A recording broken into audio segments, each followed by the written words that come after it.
Ниту Елем, ниту РЕК Битола ќе се продава, ниту пак вработените ќе останат на улица.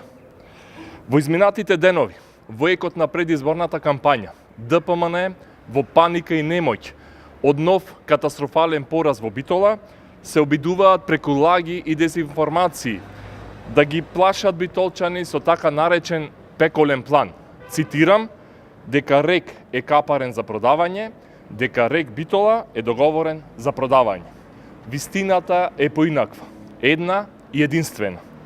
РЕК Битола и понатаму останува столб на електроенергетскиот систем во Република Македонија, во состав на акционерското друштво Елем, која што е во државна собственост на сите граѓани на Република Македонија.